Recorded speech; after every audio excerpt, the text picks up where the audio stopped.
Good morning. So, our final project. The topic I chose for our final project for HIUS 530 was the role of Christianity among Confederate soldiers during the American Civil War.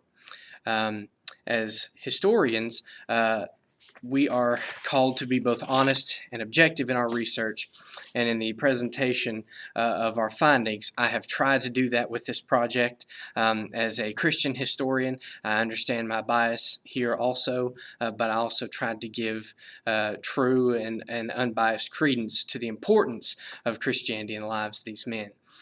So, here we go. The American Civil War remains the bloodiest war in American history, with over 600,000 Americans losing their lives.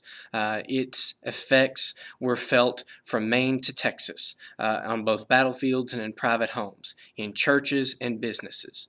And one of the most driving and sustaining forces, it has been argued since the conclusion of the war, has been Christianity. In today's world, there are, in general, two interpretations of the role of Christianity among these men. The debate lasts in part because documentation among the Confederate ranks is so poor. So I will try with this presentation to give good credence to both of those points of view. The first point is that Christianity was a very strong motivator in the lives of these men. It was a sustainer. This point of view holds that many soldiers showed up in their camps with a gun in one hand and a Bible in the other, showed up motivated to participate in what they saw as a holy crusade, and this point of view is held that Christianity served as a motivator for when times became very difficult through the conclusion of the war. A second point of view is that while Christianity was certainly important to soldiers, it was not a driving force. And even further than that, when the war began to take turns against the Southern Confederacy, that the role of Christianity among its soldiers and the importance to them began to wane. This point of view also holds that there were many aspects of Army life that worked against the importance of Christianity to these men. Chiefly the bloody nature of the battles and also the existence of gambling, card playing, the readily available spirits, alcohol, and of course the camp followers, those people who were of, shall we say, questionable integrity.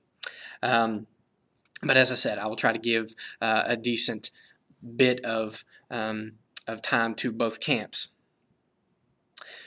3 weeks before the Battle of Chancellorsville in April of 1863, Confederate Brigadier General Frank Bull Paxton, appropriate considering his immense stature and rugged appearance, the commander of the famed Stonewall Brigade of Virginians in General Lee's army, was heard to quote to an aide, "To such men, as in this brigade, death is not an enemy. It's a messenger from God. It's expected sooner rather than later, and it is welcome as the quick path to a holier and happier life." General Paxton himself, just a week or so before, had experienced a very spiritual and profound conversion at one of the large revivals that was currently sweeping the Confederate Army. General Paxton was famous for his lewd lifestyle before assuming command of the Stonewall Brigade. And that quote showed how Christianity quickly, his personal faith, came to embody his views. And it was unfortunate that General Paxton and several of his men, perhaps a couple hundred, just a few weeks later, would be killed on the battlefield at Chancellorsville. But again, in the first viewpoint, that Christianity was very strong among Southern soldiers, these words, such as Paxton's, are very common among the diaries of Confederate soldiers that I have been able to read. A lot of it, a lot of the early motivators for Confederate soldiers derived from their leaders, leaders who were outspokenly Christian. In the Eastern armies, or in the Army of Northern Virginia particularly, the Confederates looked to men such as Robert E. Lee, Thomas J. Jackson, Stonewall Jackson, who were very outspoken about their faith, who were very common at coming to camp meetings. The soldiers would lead and praying with them, and on occasion speaking to the men. This created a strong trickle-down effect to the soldiers. Not all Confederate soldiers were Christian. Many arrived without religion and went through the whole war without making a profession of faith. Indeed, over 1 million Southern soldiers were listed on the rolls of Confederate service during the war. According to chaplain and Confederate historian W.W. Bennett, approximately 150,000 of these Confederate soldiers made some type of a profession of faith throughout the war. So if we're going by that estimate, only about 10% made a profession of faith, and he estimated that perhaps another 10% actually professed before the war to be Christians. So again, not all Confederates were Christians, but the ones that were, it played an important role. Also in the Western Army, the Confederate Army of Tennessee, the other major field army, you had Leonidas Polk, a brigadier general and commander at one time of a corps of this army. Polk was different among his Confederate counterparts. He was an Episcopal bishop from a parish in Louisiana who carried very seriously both the sword and the good book into battle. One of the more famous stories that I read was of before a very particularly bloody battle. General Polk actually led one of these camp meetings for his soldiers in the Army of Tennessee. An English observer, Lieutenant Colonel Arthur Freemantle, was in the camp that day. He wrote in his memoirs that before the battle, perhaps 200 Confederate soldiers came forward with a profession of faith. One of these men was General Braxton Bragg, the commander of the Army of Tennessee, who was known for both very foul language and very, very strong drinking. So, it was very amazing that he was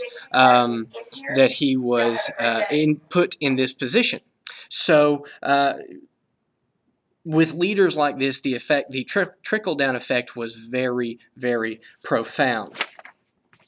This type of belief that Christianity was very strong held to religion serving as a strong combat motivator for 3 reasons. According to this belief, Christianity offered both community, compensation, and consolation to these Confederate soldiers. And what we mean by that is community, meaning these soldiers who were Christian or professed faith later had left or were not part of a religious community. This faith, this religion, offered cohesion for these soldiers. It offered them a community. And it was looked upon as a mark of honor from outside the ranks because they had such support at home, because many of them may have come from Christian families. It offered compensation.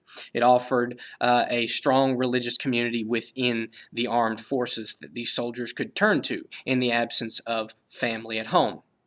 And finally, it offered consolation. As the war dragged on into 1862, 63, and certainly 1864, the battles became ever more bloody. The cost of fighting became ever higher, and it served as a great detractor to many of these men. It wore on them, to put it simply. So religion offered a great consolation and a way of explaining or rationalizing the incredibly large cost of battles. By comparison, the first major land battle of the war, First Manassas, in July of 1861, saw perhaps 5,000 combined casualties for both sides. Now, 2 years later, in July of 1863, the Battle of Gettysburg, by comparison, a 3-day fight, saw upwards of 50,000 casualties, or 1 in every 3 soldiers who fought in the battle became a casualty. Such numbers and such odds were staggering for Confederate soldiers. So again, this belief offers that Christianity was a great consolation to these men. The individual soldiers themselves have left us good documentation of the role of Christianity for them.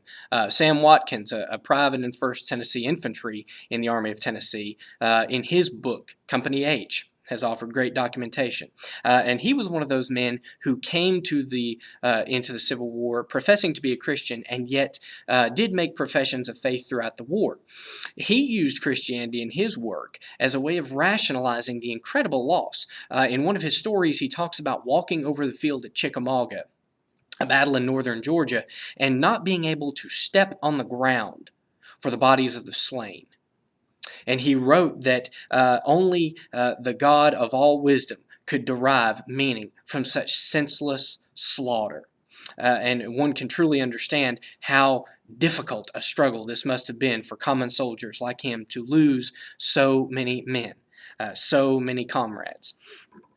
A chaplain in Lee's army, in a Georgia regiment, made note that his was the holiest brigade in Lee's army because they had daily preaching and monthly camp meetings. We'll get to revivals and camp meetings in just a minute.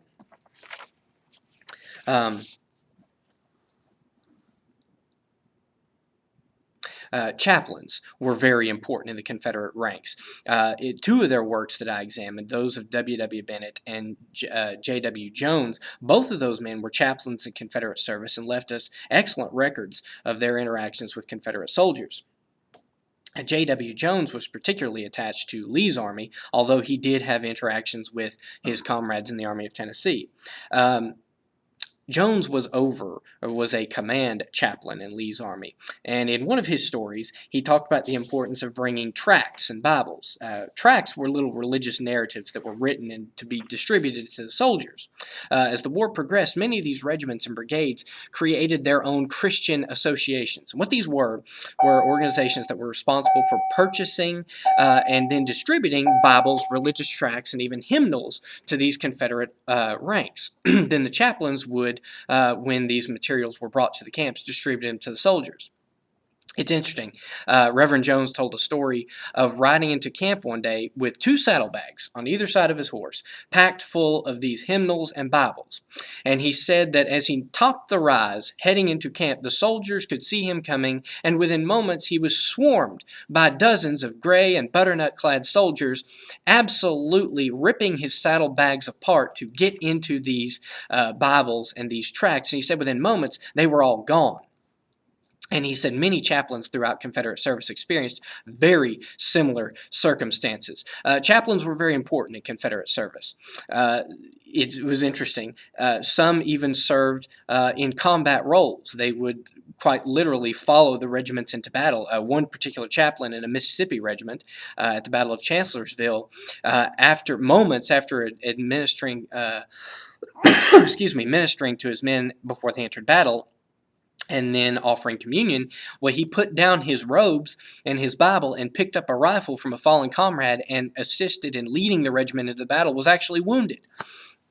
It was evidence that somewhat near 24 Confederate chaplains were killed in Lee's army alone because they either ministered close to the front or actually participated in the fighting.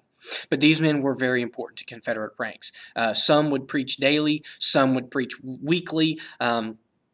The regiments with particularly established chaplains would build them log tabernacles or temples or churches, as they would call them, where these speaking services and later revivals would occur. The chaplains would also, many of them, serve as doctors as well. One of the most famous chaplains of the war, a man named Dr. Charles Todd Quitman of the 1st Tennessee Regiment, he was an actual practicing physician as well as a minister, and he wrote that some of his more famous services or more well-received services were actually conducted at field hospitals. Some of the more common times of conversion or professions of faith among these soldiers were the times immediately preceding or immediately after the fight, or at field hospitals the day of or the day after the battle. Field hospitals were horrible places with amputations of arms and legs often occurring out in the open air with little to no medical treatment. The medical styles were very rudimentary, and Dr. Quitman noted that at one time nearly 200 men from his brigade were acting as litter bearers. And he was asked to hold a religious service right there in the middle of the field hospital because so many of these men were moved. They wanted to make a profession of faith there on the battlefield and did so. So certainly these soldiers' religious experiences carried great weight for them. Again, one more trickle-down effect of these soldiers from leadership standpoint. The chief engineer in Lee's army and the commander of his artillery was a former Episcopal minister, a Lutheran minister, General William Nelson Pendleton. Pendleton, as they called him, Parson Pendleton, I think most soldiers would agree, or at least in the documents that I've read, that he was a far more able evangelist and speaker than he was an artilleryman. At the First Battle of Manassas, Pendleton's artillery was attached to Stonewall Jackson's infantry brigade, and as his artillery drew bead on an advancing Union brigade, Pendleton so famously and eloquently stated, "Lord, preserve their souls as I draw to destroy their bodies." And such religious beliefs certainly bolstered many of his men, as his unit at the time, the Rockbridge Artillery, coupled with the Stonewall Brigade, became kind of evangelistic bodies within Lee's Army of Northern Virginia. The other interpretation of Christianity in Confederate ranks states that while Christianity may have been a strong influence at the beginning of the war, it waned throughout its course. And again, this theory is held that influences such as incredibly bloody and costly battles, as well as camp influences, worked against Christianity. Starting in 1863 with Confederate defeats at Gettysburg and Vicksburg, these chaplains, Jones and Bennett themselves, noted that they began to see a noticeable drop in enthusiasm for Christianity among the Confederate ranks. And as these defeats began to mount, the enthusiasm began to drop even farther. Certainly after the Battle of Atlanta, in late 1863 and the Battle of the Wilderness in 1864, both of these men noted major drops in attendance at religious at sermons or at revivals as they were held. Revivals were very important to Confederate soldiers. As a quick interruption. They were held regularly, especially during winter months or times of stationary movement during the campaigning season. Revivals were held anywhere, sometimes in open fields. Reverend Jones noted that one day he spoke for 6 hours to soldiers in Lee's army in a snow-covered field, many of these soldiers were barefoot and yet still stayed to hear the message of the gospel. Today we would find that kind of zeal to be most amazing, and I'm sure it still was then. These revivals were recorded. One chaplain in the Army of Tennessee near Christmas of 1863 noted that in one day in his division's revival, somewhat near 500 souls professed faith in just his own particular camp meeting. One product of these revivals was Christian newspapers. Camp newspapers were very important to Confederate soldiers because Confederate news did not travel certainly as well as Harper's Weekly or the New York Times did in Union camps. So Confederate newspapers were very welcome, and one of the byproducts of them was religious newspapers within them. They helped spread news about the success of revivals. They also included hymns in them for soldiers to sing. They also included Sunday school lessons. Sunday school circles were quite common during the middle years of the war, and again, especially during stationary times. But again, getting back to the detractors, as the war dragged on and soldiers became more and more exposed to camp life, As the chaplains made note, more and more soldiers were willing to go to card games to gamble, more and more apt to go to sutlers' shops to purchase alcohol, and more apt to go and convalesce with camp followers. Ladies who perhaps their integrity was not shall we say, as honorable as some others. And it was an interesting story. Belle Irvin Wiley, one of the premier early historians of the American Civil War, especially in the South, was able to, early in his career as a professor, go to a Confederates Veterans Hospital in Atlanta and interview some Civil War veterans. As he was talking to the Confederates, one document he held in his hand was a hospital record of Lee's army, which showed a very large number of soldiers being treated for carnal illness, shall we say. So Mr. Wiley made point to ask this one Confederate veteran of Lee's army if that was true.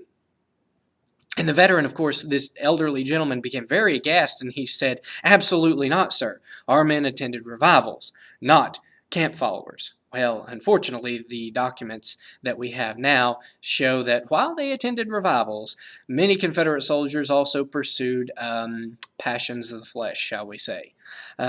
So again, both of these viewpoints carry great credence today. Both carry great proof that Christianity was both a motivator and was also subject to great strain, unfortunately, as the war continued. I do want to leave you with one more quote. As the Civil War began, many of these soldiers experiencing camp life for the first time were uncertain of how to carry their religious beliefs with them. One day, while riding through camp, Stonewall Jackson, not Stonewall yet, this was before the First Battle of Manassas, Thomas J. Jackson, his staff, came upon Parson Pendleton and his young gunners, many of whom were Jackson's students at VMI, Virginia Military Institute. They were training with their 4 cannons out in this field. Parson Pendleton rides up to Jackson. Jackson asks him, "Reverend, how goes it with the artillery today?" And Parson Pendleton says, "Sir, you are just in time for a christening. My men have decided to name the howitzers Matthew, Mark, Luke, and John." And without hesitation, Jackson, a normally stoic man, smirked and looked at Pendleton and to his gunners and said, "Well, Reverend, I'm sure your men will do the utmost to spread their gospel wherever they encounter the enemy." Again, the American Civil War was and remains one of the most tragic wars in American history. Undoubtedly, though, its wounds will take still a long time to heal. Without question, a point of great importance to many soldiers was their faith, and for some, it acted as a sustainer. It helped them through times of horrible privations, dealing with army life without shoes, without food, without clothing, dealing with the loss of dozens of their close comrades, watching as their country literally fell apart around them. For some, the strain was too great. Their faith could not sustain it. But one thing was clear in my research, that for the soldiers who made professions of faith, who kept it, it served them very well through one of the most trying times of their lives. Thank you.